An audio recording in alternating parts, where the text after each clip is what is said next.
ومن كل شيء خلقنا زوجين لعلكم تذكرون ففروا إلى الله إني لكم منه نذير مبين ولا تجعلوا مع الله إلها آخر إني لكم منه نذير مبين كذلك ما أتى الذين من قبلهم من رسول إلا قالوا ساحر أو مجنون أتواصوا به بل هم قوم طاغون فتول عنهم فما أنت بملوم وذكر فإن الذكرى تنفع المؤمنين وما خلقت الجن والإنس إلا ليعبدون ما أريد منهم من رزق وما أريد أن يطعمون إن الله هو الرزاق ذو القوة المتين أعوذ بالله من الشيطان الرجيم بسم الله الرحمن الرحيم الحمد لله الذي أنزل على عبده الكتاب ولم يجعل له عوجا القائل في محكم التنزيل ما أنزلنا عليك القرآن لتشقى إلا تذكرة لمن يخشى الصلاة والسلام الأتمان الأكملان على سيد ولد آدم محمد بن عبد الله وعلى آله وصحبه ومن تبعهم بإحسان إلى يوم الدين أما بعد السلام عليكم ورحمة الله وبركاته gbogbo tí ń jẹ́ ọpẹ́ àfi fún ọba wa ọba àlékiọlá ọba tí ó dá gbogbo tí ń jẹ́ ọba mìíràn òun ló ju gbogbo ọba lọ ọba tó kápá gbogbo tó dá tí ò sí kan tó kó lágara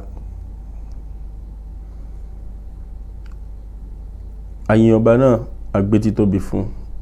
adúpẹ́ fún ya rabbi lakal hamdu kama yanbaghi li jalali wajhik wa azimi sultanik àìní lè dúpẹ́ ọlọ́run ní fi ṣàdánwò fún wa mo jẹ́ ń gbé kò sí ọba mímọ́ lẹ́yìn Allah ọba dẹ́dà mo jẹ́ rí bákan náà pé anábì Muhammad ìkẹ́ àtọ́lá ọlọ́run kó máa bá aṣáájú ni òjíṣẹ́ ni ọlọ́run rán sí gbogbo àgbáńlá ayé ó mójú tó ṣẹ́ ó jíṣẹ́ ó ṣòdodo àtòun àtàwọn ará ilé rẹ̀ àtàwọn sàhábẹ̀ àti gbogbo àwọn ẹni tó gbà fún látàná àti títí láíláí ọlọ́run jẹ́ kí ìkan náà kó ṣẹ̀kàn wọn àwa yìí náà ọlọ́run má yọ wálẹ̀ nínú kẹ́nà ẹ̀yin ọmọ ìyàwó wọn jùlọ ẹ̀yin olólùfẹ́ wa tí okùn kan náà jọ sowápọ̀ okùn la ilaha illallah muhammadu rasulullah tàdúwájọ́ ń sọ èdè yorùbá akírawa káàbọ̀ sórí ètò ẹ̀kọ́ al-Qur'an láti iléeṣẹ́ Sunna TV yorùbá tó kalẹ̀ sí ìlú Benin lólùlù Kútọ́nù aṣírawa máa wọlé máa rọra àánú ọlọ́run ìkẹ́ rẹ̀ àti orí ajẹ́jẹ́ tán rẹ̀ kó máa bá wa gbé ọba tí ó ṣọ́ di àkókò yìí àfi ọlá ọba náà fi bẹ̀ẹ́ bá ṣe ń kíra wa kú ojú lọ́nà Ramadan yìí ọlọ́run dákun jẹ́ kó dé bá wa láyọ̀ imani pẹ̀lú ìpayà tó jẹ́ ti òdodo, àlàáfíà àti àrísìkí Ọlọ́run kó fi ṣọ̀gangan wa láti wákàtí ọwọ̀ yìí lọ, kí Ramadan kó dé bá wa láyọ̀, kárí ṣe pẹ̀lú rọrùn, kó sì tẹ́wọ́ gbà lọ́dọ̀ wa, kó máa ṣe tọdún yìí ní àṣemọ̀ fún wa. Allahumma amin.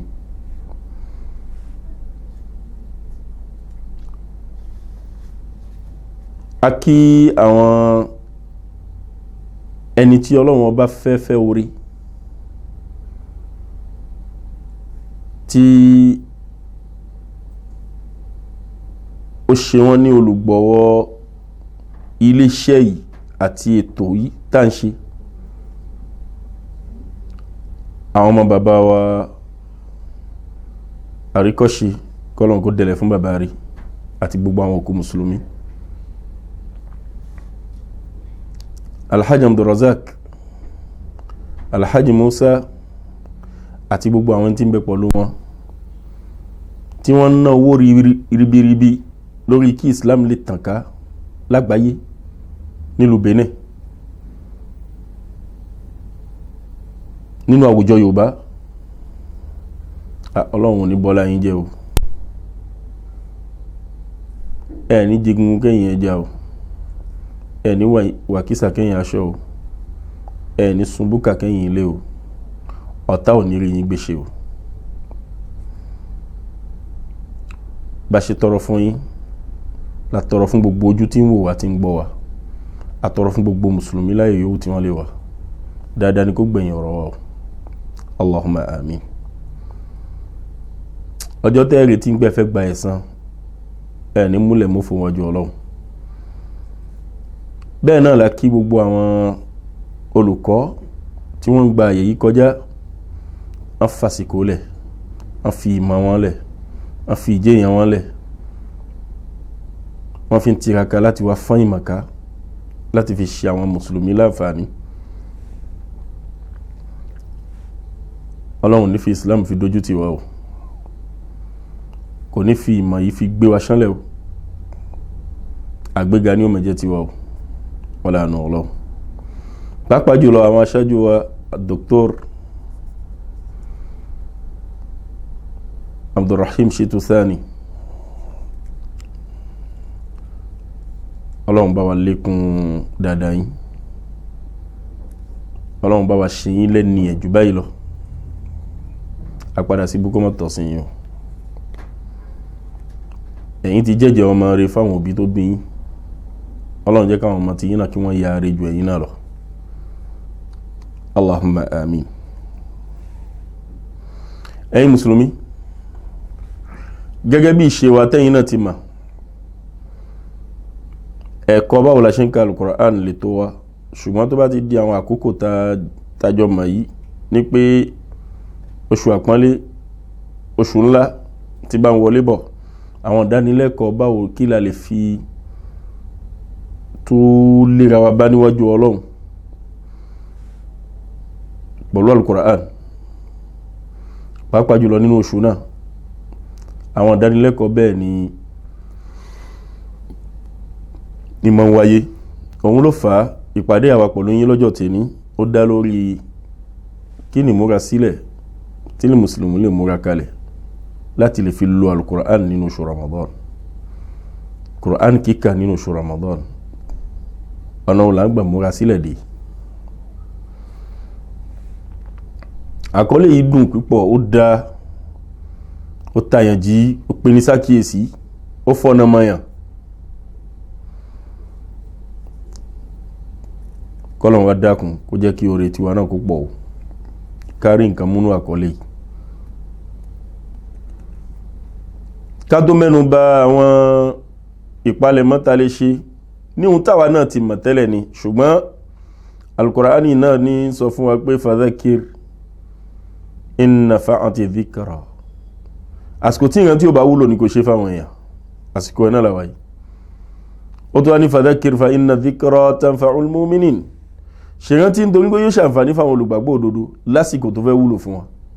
Ẹ̀rí, yóò ṣàǹfààní fáwọn olùgbàgbọ́ òdodo a fi kún pé lásìkò tó fẹ́ wúlò fún wa ọlọ́run pa méjì pọ̀ fún wa báyìí ní pé àsìkò tí ó wúlò la wà yìí àwọn olùgbàgbọ́ òdodo tá a sì fi Sunna TV fi ṣeré yóò padà wúlò fún wa àtàwọn àtẹ̀yìn àsìkò tá a fẹ́ fi jókòó tí ń pé à ń sọ à ń gbọ́ ọlọ́run mọ́jọ́ ó já sàdánù fún wa iléeṣẹ́ náà pàpà ọlọ́run mọ́jọ́ ó bàjẹ́ àwọn tí ṣiṣẹ́ ń bẹ̀ ọlọ́run bá mójútó wọn. tá a bá wọnú àkọlé ọ̀rọ̀ yìí ibi tá a kọ́kọ́ mẹ́nu bà ń bẹ̀ jama àsopọ̀ oníbẹ̀ láàrin oṣù Ramadan pẹ̀lú Al-Qur'an kò gbọ́dọ̀ kú mùsùlùmí tí yóò ṣàìmọ̀ eléyìí tó bá sì wá ṣàìmọ̀ náà ni wọn bíyàn kan bí ìmọ̀ kíkọ́ ni mímọ̀ bóyá ń gbà tó fàsìkò fi ṣeré díẹ̀ bóyá ń gbà tó fọ́nú fọ́ra díẹ̀ bóyá ń gbà tí ò pàkíyèsí ara rẹ̀ díẹ̀ ló jẹ́ kí ó gbàgbé ló jẹ́ kó ṣàìmọ̀ pé àsopọ̀ ńlá kan bẹ láàrin oṣù Ramadan àti Al-Qur'an fúnra Ọlọ́run gẹ́gẹ́ bí ọ̀rọ̀ tó sọ ní Al-Qur'an ó ní yakhluqu ma yasha'u wa yakhtar ihun tó bá wù ní máa ń dá nínú èyí tó bá dá èyí tó bá wù ní ó ṣẹ̀ṣà ó wù ń pé kó ṣe oṣù tí ó máa yípo ní ọdún kan ní 12 ó tó wá mọ̀ọ́mọ̀ ó fóṣù Ramadan fi ṣe adé fún gbogbo àwọn oṣù tó kù ẹ bá sì wo ipò Ramadan nínú kíkà àwọn oṣù náà ìkẹsàn lòun jẹ́ ọlágbọ́lọ̀ ń fẹ́ kó gbórí ẹ̀kẹsàn ètò àwọn mùsùlùmí padà gbé sórí ẹ̀kẹsàn ó sì wà lórí ẹ̀kẹsàn náà ṣùgbọ́n bóyá jẹ́ kẹsàn nínú títò ọba àwọn oṣù mẹ́kànkàlá tó kù ni ihun tó sọ́dọ̀ bá ojú pé Kùránì tá ń dárúkọ yìí tó ṣe ń gbé inú ẹ̀ ni wọ́n ti sọ̀rọ̀ Ramadan fún wa inú oṣù náà gangan lọ́lọ́run ọba ní pé kí Kùránì náà sọ̀kalẹ̀ tá bá ń sọ fún wa ń gbé Kùránì sọ̀kalẹ̀ jama ọ̀rọ̀ ní tí ọlọ́run ọba àlékiọlá tó kó kíkọ rẹ̀ jọ sínú ìwé láti inú Lawhul Mahfuz ibi tí gbogbo aná mọ̀ pé ọlọ́run ọba ó ṣe ní wàhálà tí ń kọ gbogbo àkọọ́lẹ̀ nǹkan sí ó kó ọ̀rọ̀ rẹ̀ jọ sínú tírà yìí ó wá kó jọ bẹ́ẹ̀ ó ṣe ní odidi tírà ó wá lóhun fẹ́ fi ṣe ìkẹ́ fáwọn àlùmọ̀ kan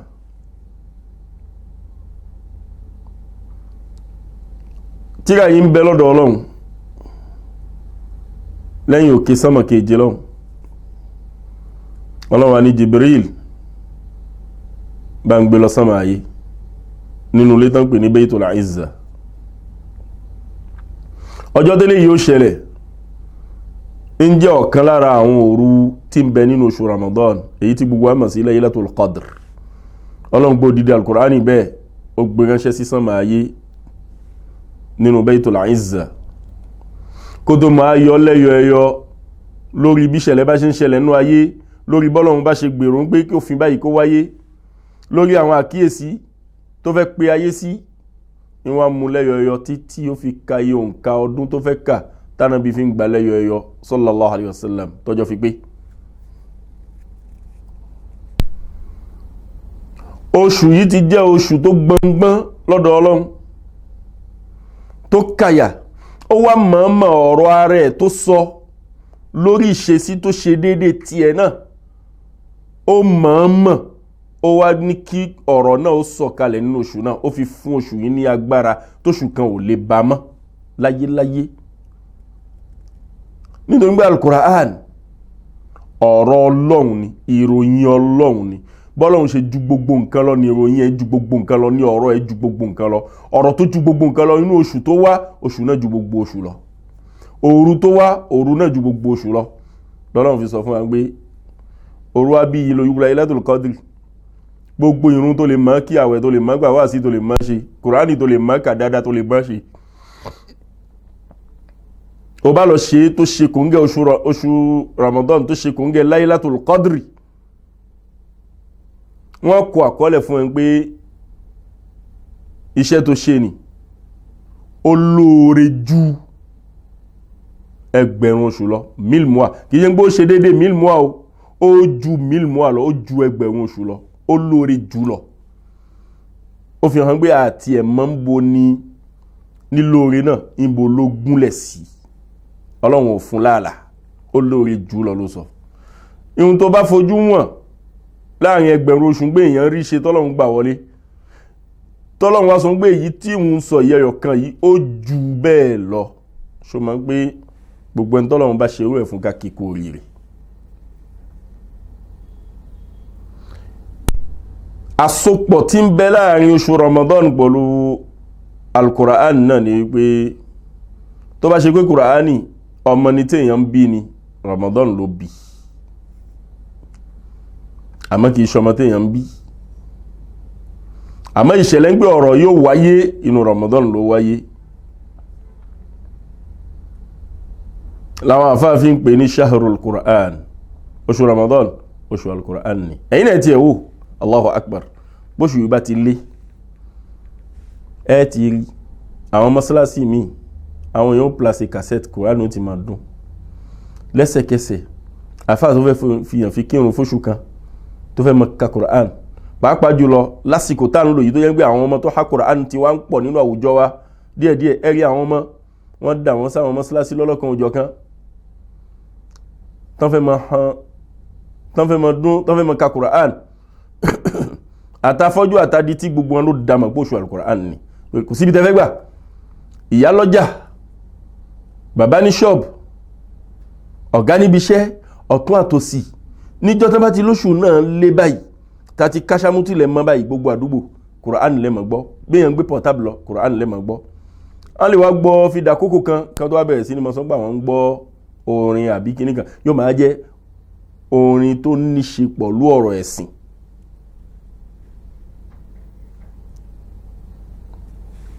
Àsopọ̀ tí ń bẹ láàrin Qur'an àti oṣù Ramadan, àsopọ̀ tó ní agbára ni. Lábẹ́ eléyìí ṣe sì mọ̀ nígbà oṣù Ramadan, oṣù kan tí èyí ṣàṣedànù nínú ẹni,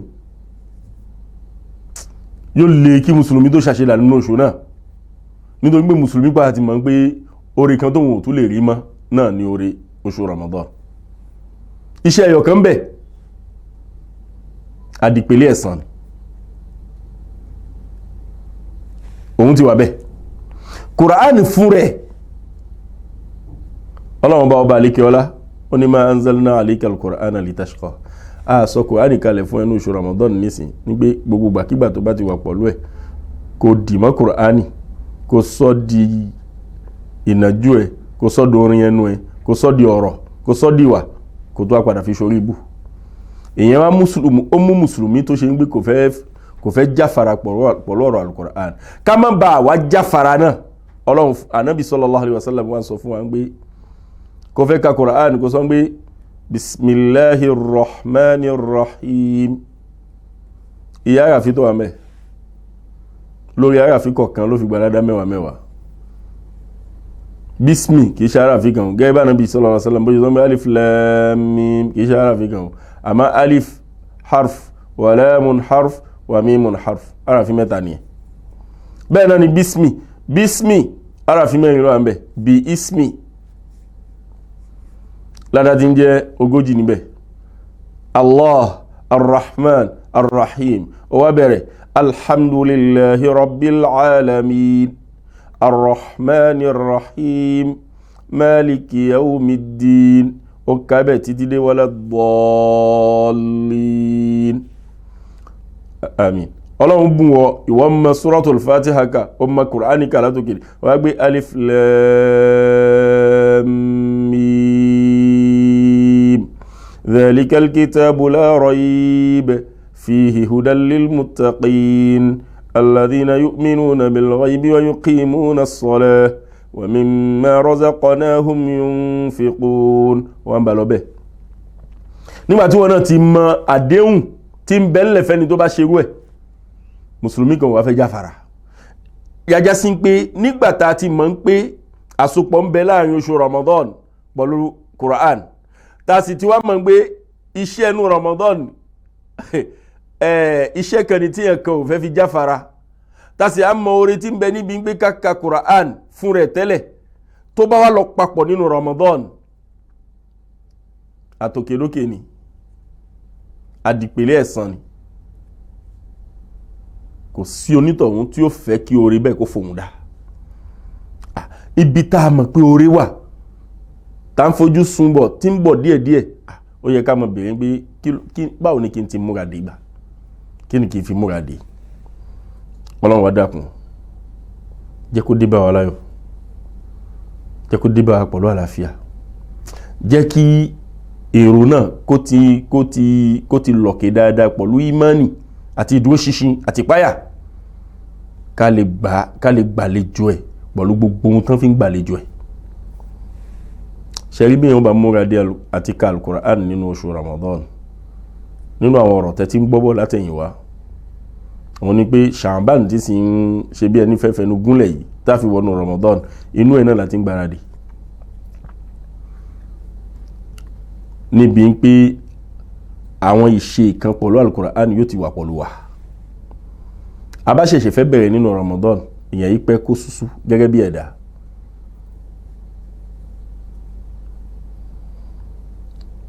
ṣe wá rí gbogbo ohun tó bá jẹ́ iṣẹ́ tí èèyàn fẹ́ ṣe fọ́lọ́m tí èèyàn mọ̀ pé òun fẹ́ gba ẹ̀san lórí ẹ̀ tí ò fẹ́ pàdánù àkọ́kọ́ ohun tí èèyàn máa ń wá láti ṣe kó tó lọ di iṣẹ́ náà òun náà ni àfọ̀mọ́ kí èèyàn ṣàfọ̀mọ́ rẹ̀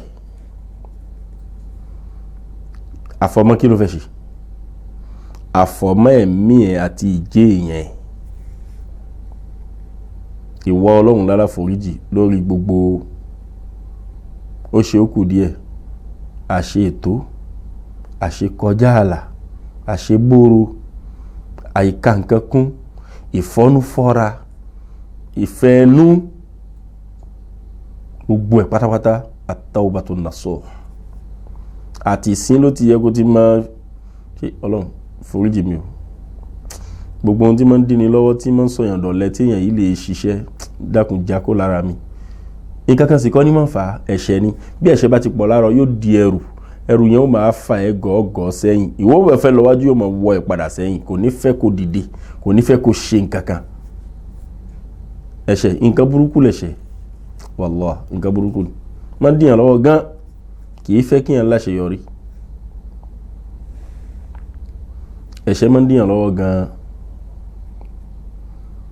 Ọlọ́run ní faqultu astaghfiru rabbakum innahu kana ghaffara ó gbẹnu Ànábì Nuhu ní ẹ wá Ọlọ́run ọba yín lálá foríjì ọba tí mọ́ foríjì ẹ̀dá Ọlọ́run ní ya ayyuhalladhina amanu ẹ̀yin olùgbàgbọ́ òdodo tubu ila Allahi tawbatan nasuha ẹ bọ́pá bọ́sẹ̀ kó níbi gbogbo ohun tẹ́ ń ṣe tí ò dáa ní ìbọ́pá bọ́sẹ̀ tó jẹ́ tòdodo tó mọ́kànga tẹ́ẹ̀ tún ní bojú wẹ̀yìn síbi tẹ́ kó ma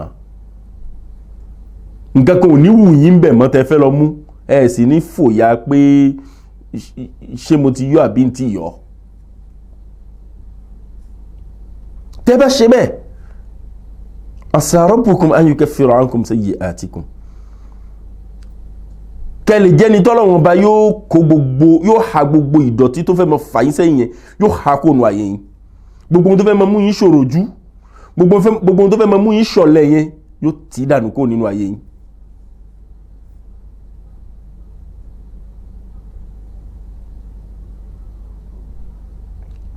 ẹwà tààrà ẹ̀ fi dẹni tí yóò rí kẹ́ yóò rí agbára ìbọ́pá bọ́sẹ̀ kó nú ẹ̀ṣẹ̀ ń bẹ nínú ta fi ti ṣe ìtọ́n jìnà nítorí pé ṣe ìtọ́n ní máa ń rí agbára àti sọwádọ̀lẹ̀ yìí látara ìdọ̀tí tí ń bẹ pọ̀lú wa ibi tó bá dọ̀tí ni ṣe ìtọ́n máa ń gbé ṣe ìtọ́n ní gbé ibi tó bá mọ́ ibi tó bá dọ̀tí ni ṣe ìtọ́n ń gbé kì í gbé ibi tó bá mọ́ ẹ̀ṣẹ̀ ìdọ̀tí sì ni bí èèyàn bá ti wá rí ẹ̀ṣẹ̀ hádánù ṣe ìtọ́n ń gbé ìláyé ń bímọ àti díẹ̀ lọ́wọ́ tó ti ní program tẹ́lẹ̀ kò ní lè díẹ̀ lọ́wọ́ mọ́. àkọ́kọ́ ìpele tíyàn gbọ́dọ̀ gbé tíyàn fi wá láti múra de báwo lòun ó ṣe rí tìláwà ṣe nínú Ramadan òun ni kó túbá. bẹ́ẹ̀ náà ni gbogbo iṣẹ́ tíyàn bá múra láti fẹ́ ṣe fi wójú rí nínú Ramadan náfìlà kódà ààwẹ̀ náà gbígbà gangan tíyàn ó fi rí gbà pọ̀lú páyà nítorí pé kíni Ọlọ́run ní mo ní kẹ́ gbààwẹ̀ nítorí nkẹyọ̀ kan ni kẹ́ lè páyà Ọlọ́run. ìpáyà náà lèyàn ó ti bẹ̀rẹ̀ sí ní mọ gbégbèsè ẹ̀ láti sìn. àkọ́kọ́ ohun tí yẹn sì fi ń páyà Ọlọ́run ni kí yẹn jìnà sí ohun tọ́lọ́run ọba ò fẹ́. ìjìnà sí ohun tọ́lọ́run ọba ò fẹ́ ṣáájú ìlọsídìí ohun tọ́lọ́run ọba ń fẹ́. ẹ bá jìnà sí ohun tọ́lọ́run ọba ò fẹ́ èyí tẹ fẹ́ lọ díẹ̀ tó jẹ́ dáadáa nísìn yóò wọlé sòsì. àmọ́ tẹ bá ń súnmọ́ ohun tọ́lọ́run ọba ò fẹ́ tẹ fẹ́ mọ pápọ̀ mọ́ ohun tọ́lọ́run ọba ń fẹ́ èyí tọ́lọ́run ọba ò fẹ́ yóò mọ dí èyí tọ́lọ́run ọba ń fẹ́ lọ́wọ́ yóò mọ dí lọ́wọ́ lọ́dọ̀ yín. èmi àti yín kọ́lọ́run dákun kó bọ́kùn ẹ̀ṣẹ̀ kó lọ́rùn wa kó ṣe wá lẹ́ni mímọ́ títí a fi lọ nípàdé Ọlọ́run ọba. lẹ́yìn ìsinmi díẹ̀ a máa tẹ̀síwájú. Assalamu alaikum warahmatullahi wabarakatuh. ìkànnì tẹ́ ń wò yìí náà ní ìkànnì Sunna TV níbi tí àwọn onímọ̀ ti ń tẹ̀ ìmọ́lẹ̀ sórí ẹ̀sìn Islam látọ̀rọ̀ Sunna TV ìmọ́lẹ̀ nínú sunna nabi Muhammad sallallahu alayhi wa sallam. ní gbogbo ìgbà ní kẹ́ ẹ máa wò wá tí ẹ sì máa rí ẹ̀kọ́ ìsìn kọ́ lórí ìkànnì yìí náà ni o. òun ló múlẹ̀ rẹ̀kẹ̀tẹ̀ yàtọ̀ yìí gbogbo mùsùlùmí lọ́kùnrin àti lóbìnrin ẹ jẹ́ ká máa wo Sunna TV ẹ jẹ́ àwọn ọmọ wa náà máa wo Sunna TV kí wọ́n lè bá ní ìmọ̀ tó péye nípa sunna ìkànnì tó ń tàn mọ́lẹ̀ sínú ẹ̀sìn ni Sunna TV Yorùbá ẹ máa wò wá ní gbogbo ìgbà kẹ́sì máa kọ́ ẹ̀kọ́ tó péye nípa sunna.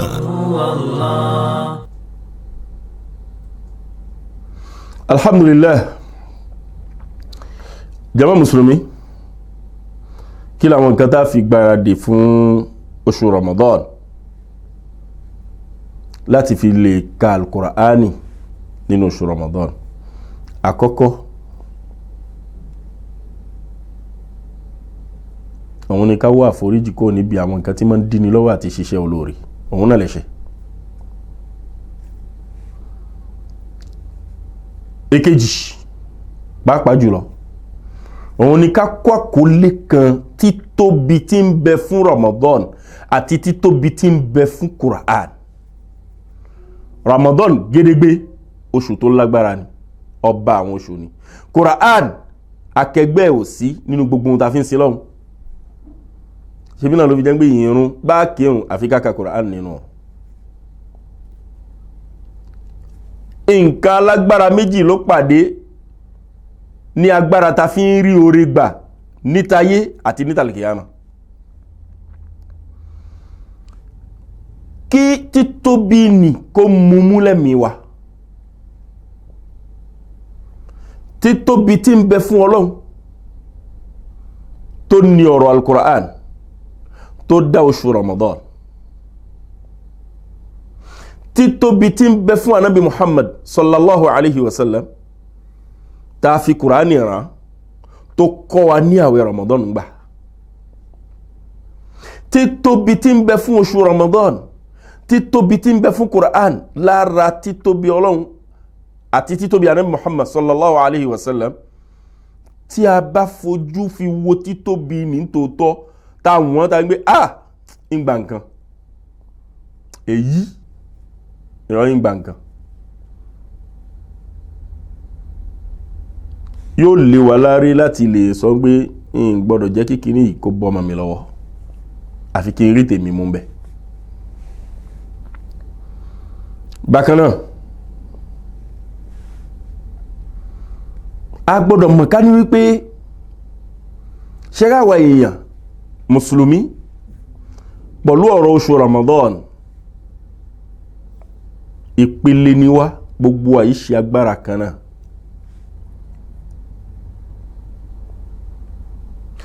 àwa èèyàn àwa mùsùlùmí pẹ̀lú al-Qur'an ìpele ni wá àyíṣẹ́ nǹkan kan náà. ààrẹ ni tó mọ Qur'an ká fáúfáú, ààrẹ ni tó ṣe ń gbé ń fi gbìyànjú fi mọ́ ká díẹ̀díẹ̀, ààrẹ ni tó ṣe ń gbé kò tiẹ̀ mọ́kà rárá àfàwọn àyà mélòó kan súrà mélòó kan tí wọ́n fi ń kírun. kò sẹ́ni tí ò lè rí tiẹ̀ mú jàmá, kò sẹ́ni tí ò lè rí tiẹ̀ mú.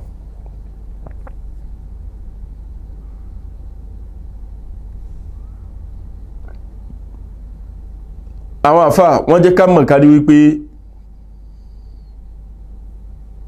ààrẹ ni tó mọ̀ Kùránì kà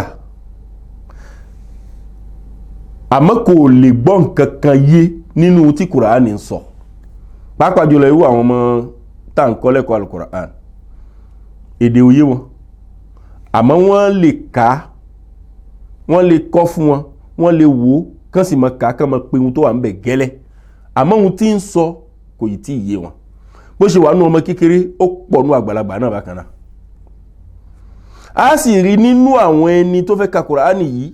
tí wọ́n jẹ́ ẹlẹ́kọ́, wọ́n kọ́, wọ́n mọ̀, wọ́n gbọ́yé, wọ́n mọ̀ túmọ̀ rẹ̀, wọ́n lè yọ̀ dájọ́ jáde ń bẹ̀. ìkíní kejì wọn náà ló nípìn tiẹ̀ tí ó rí kó lára Al-Qur'an. agbọ́wàsí ń gbé káka Al-Qur'an ó lọ́lá, ọ̀rọ̀ Ọlọ́run ta fi ń súnmọ́ Ọlọ́run ọba ni, ta fi ń wá ìsúnmọ́ Ọlọ́run ọba. ẹni tó wá mọ̀ ká àmọ́ tí ò mọ ohun tí ń sọ, nǹkan méjì ò ní mọ̀ sí lọ́pọlọ ẹ̀ ń pé báwo lòun ó ṣe kà tóun ó rí pípọ̀ ká. àwọn àfáà ní kó rí pípọ̀ ká yẹn kò sí láìfi o, kó ka pípọ̀ kò sí láìfi.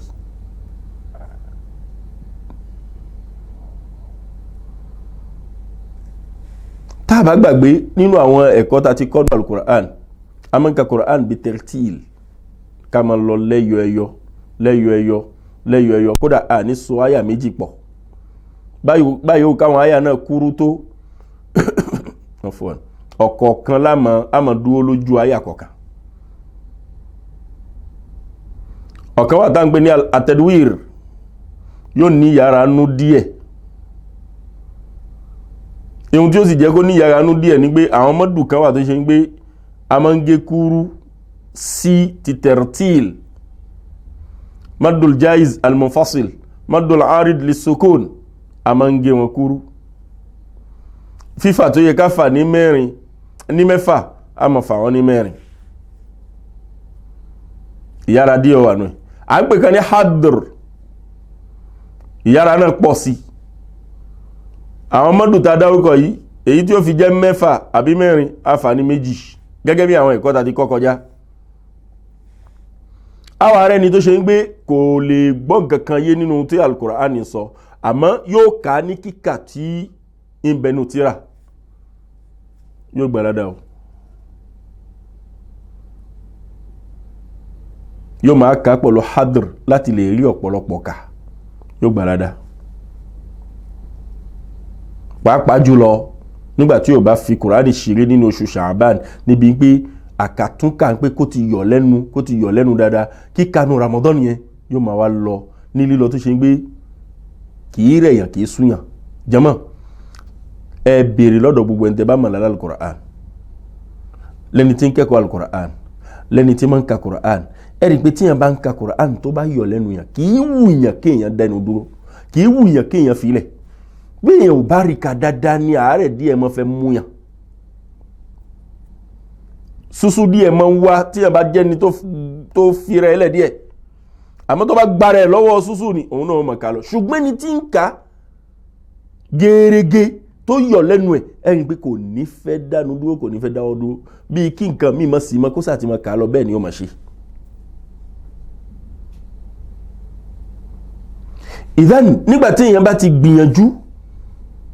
tó fi Kùránì fi nájú dáadáa, fi ṣe bádà nínú ṣáhùrù Ṣàbán, nígbàtí Ramadan bá fi dé, ìṣesí yẹn ó kù láàrẹ̀, kò ní fẹ́ padà sẹ́yìn, yóò tún máa bá lọ bẹ́ẹ̀. kódà náà ni máa ń fa lẹ́lòmí ò fi dáadáa lu Kùránì bẹ́ẹ̀ lẹ́yìn Ramadan, ìṣesí náà ò ní tán, yóò tún máa wáyé bẹ́ẹ̀.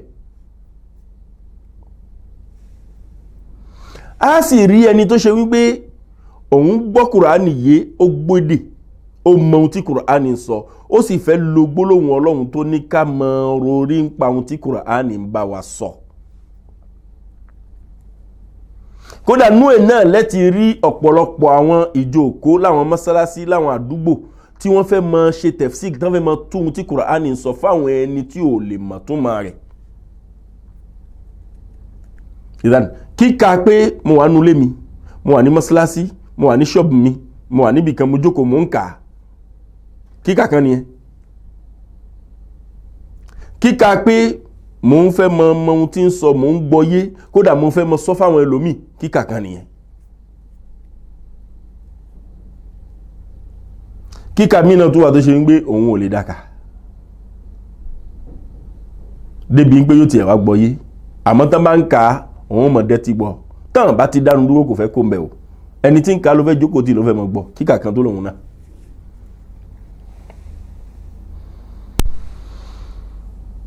ṣe wá rí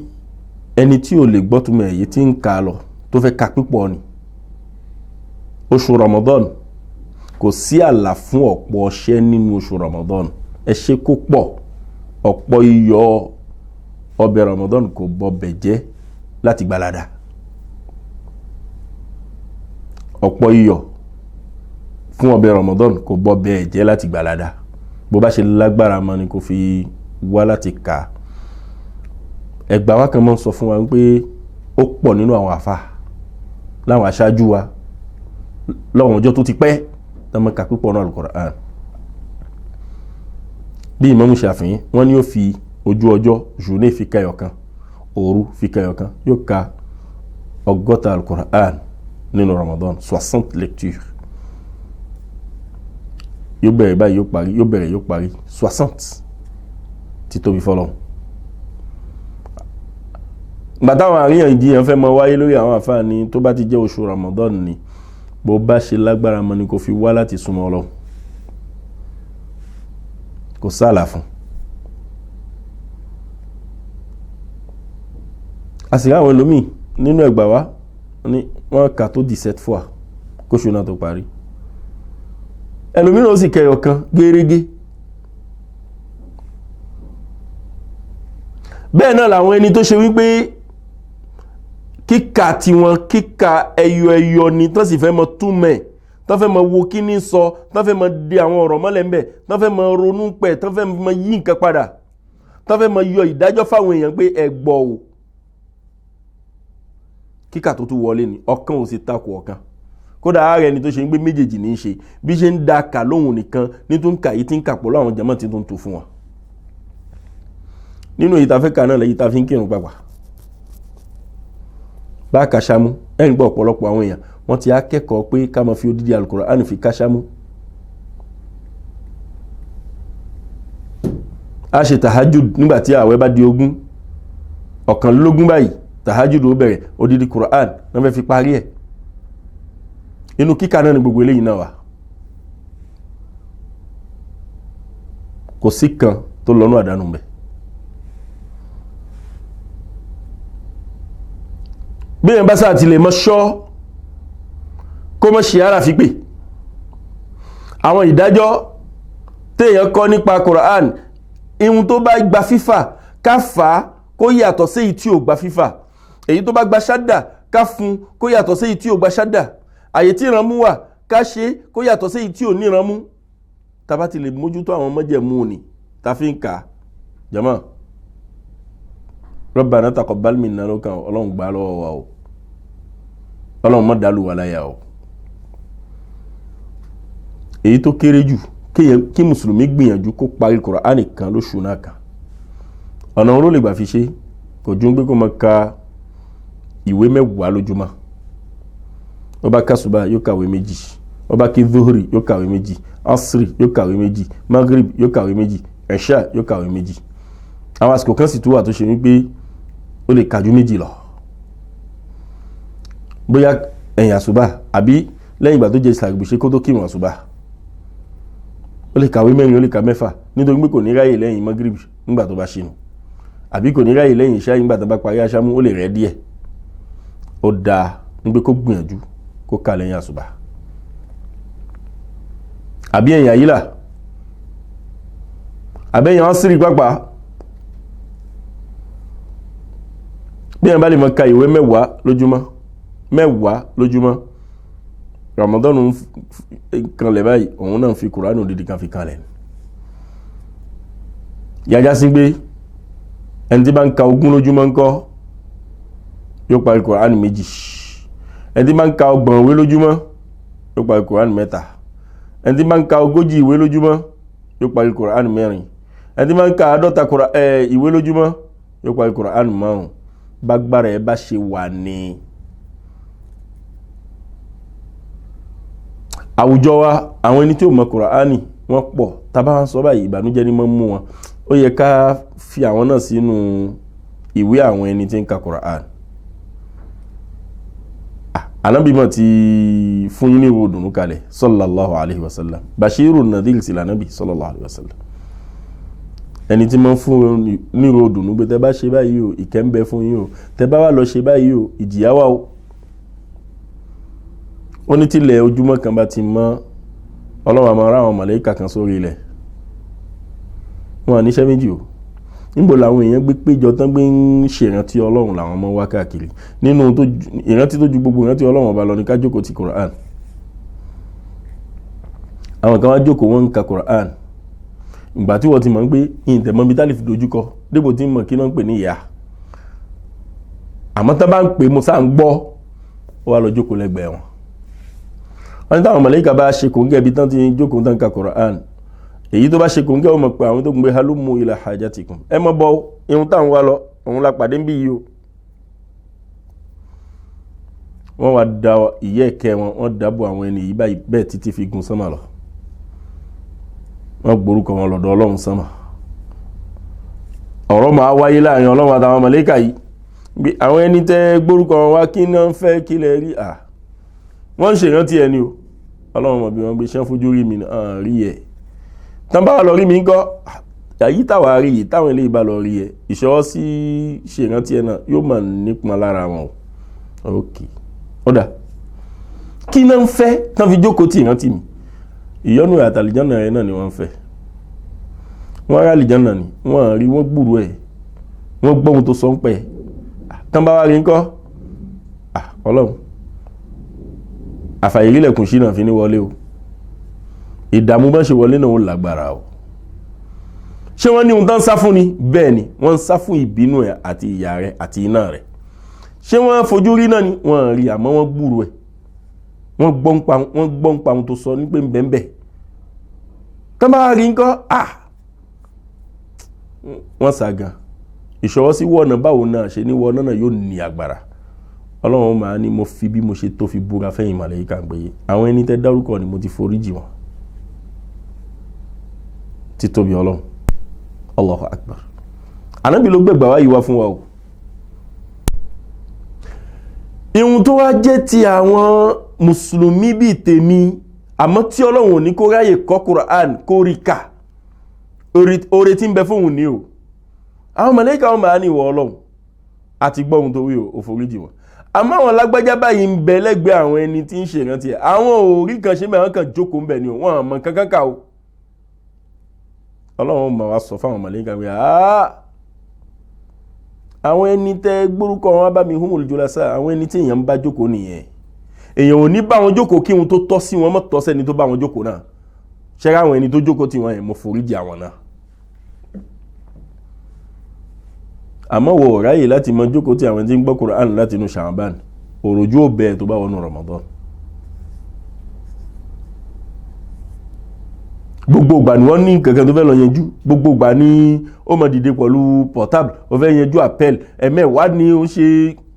òráyè. Ìwọ ni kò wá àyè kalẹ̀ láti sìn.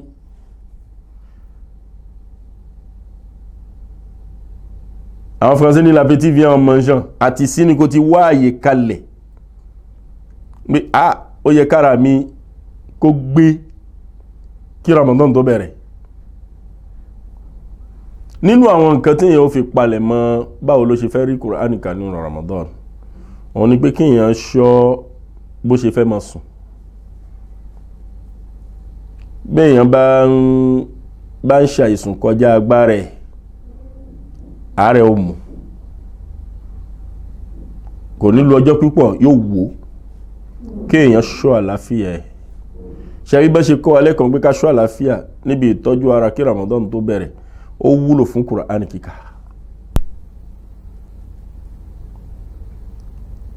nínú dáníká ṣọ́fà láfíà omi tútù bó bá ń gbọmú ó lè kó bá ohun tó bá ń kó bá ohun òun kà Kùránì kò jáde yóò sú ẹ ọmọ ìyá mi. nínú àwọn nǹkan tó fẹ́ ṣọ́ tó fẹ́ fi múra dé Kùránì ọmọ ìyá mi òun ni pé àwọn àsìkò wo àwọn àkókò wo ló dáa jù ní pé kó máa ka Kùránì. kò sí àkókò tó lè ka Kùránì pàápàá jùlọ ní oṣù Ramadan kò sásìkò náà kò sí àsìkò náà kódà àwọn àfáà ní kò ní dáa tó kó jẹ́ gbà àsìkò kan ló mú máa pààrọ̀ ẹ̀ síra wọn kó má dúró lórí àsìkò ẹ̀yọ̀kan àmọ́ tòun ti bẹ́ẹ̀ náà àwọn àsìkò náà lọ́lá jùra wọn lọ.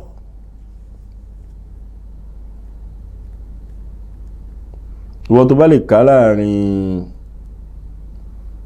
àsìkò sàárì àsìkò là ń pè láàrin àsìkò sàárì òru bá dá sí mẹ́ta ìpín kẹta náà àsìkò tánà bí sallallahu alaihi wasallam tó sọ fún wa pé ká máa dìde ṣàdúà nígbà Ọlọ́run ọba pẹ̀lú ọlá rẹ̀ ìmọ̀ wá sánmà ayé láti fi wá gbọ́ àwọn ta ní bẹ̀rù àwọn ta ní pẹ̀rù àwọn ta ní tukún sí wọn lọ́hùn. àwọn àfáàní àsìkò yẹn lọ́lá gan-an tó bá lè ka Kùránì lásìkò yẹn.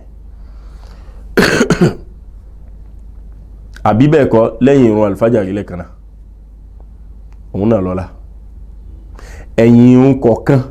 àsìkò ọlá ni ẹ̀yìn ìrun kọ̀ọ̀kan gẹ́gẹ́ bí ọ̀rọ̀ Ànábì Muhammad sallallahu alayhi wa sallam wọ́n ní lẹ́yìn bàtà bá kírun bù ṣe àwọn màláíkà kan máa ń sọ̀kalẹ̀ lẹ́yìn tàbá kírun kọ̀ọ̀kan bù ṣe àwọn màláíkà kan máa ń sọ̀kalẹ̀ wọ́n á sọ̀kalẹ̀ wọ́n á bẹ́ẹ̀ lẹ́nu Kùránì kí ló tún fẹ́ ọmọ ìyá mi ó ti ṣoríire oríire náà yóò kalẹ̀ lórí gbogbo wa lẹ́yìn irun kọ̀ọ̀kan.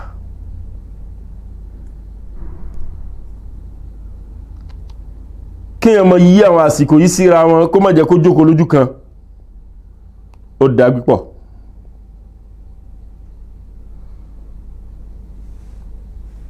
bákan náà ihun tá fóṣù mọ́kànlá wá táàrí ṣóṣù kan láwà láfi rí èèyàn lè rí àmọ́ kí là ń wá òun ní kókó.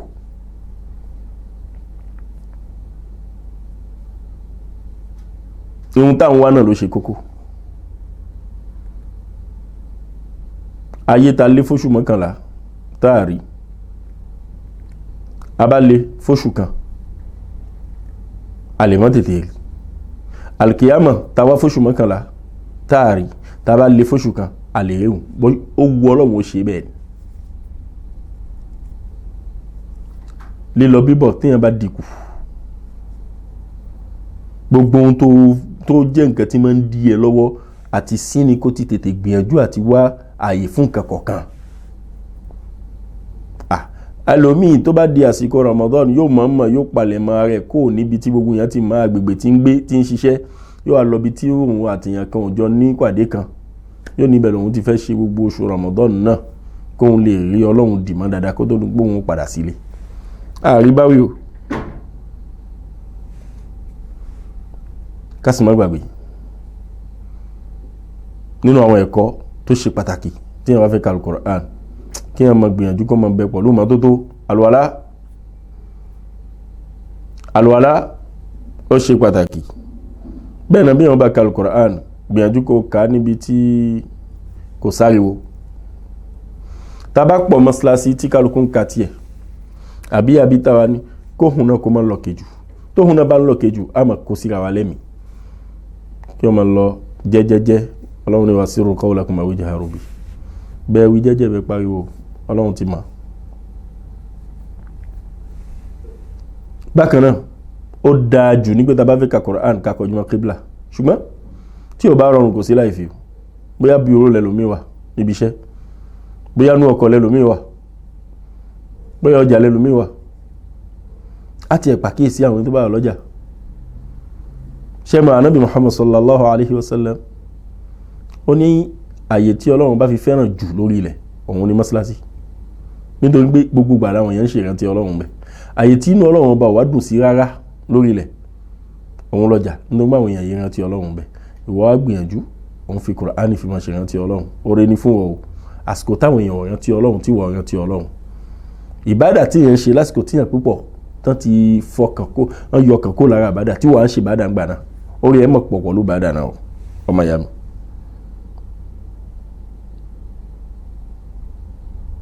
ká máa kọjú mọ́ kíbla ó dájú àwọn ẹni ta ní kan jókòó ti àwọn Al-Qur'an ó wára yìí náà ni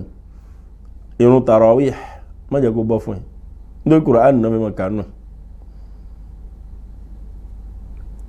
tẹ́bá sì tẹ̀lé gbogbo àwọn tá à ń gbọ́ nínú wáàsí ẹ̀rí pé irun tarawih aṣámú nǹkan kan tó yẹ pé irun tó gbọdọ̀ nífàábalẹ̀ nù ni kì í ṣe kákan dúró káká àyà kankan lọ rúkú lóòótọ́ a ní irun kì í ṣe pé à ní irun ṣùgbọ́n àǹfààní ta fẹ́ jẹ níbi ọlá tí ń bẹ fún Qur'an nínú oṣù náà yóò bọ́ ọmọ wa lọ́wọ́ ọ̀pọ̀lọpọ̀ àwọn bàbá lè mọ́ kéèyàn fàsìkò lẹ̀ kódà kó jẹ́ nǹkan kan náà lámà ká pọ̀lú fitting dada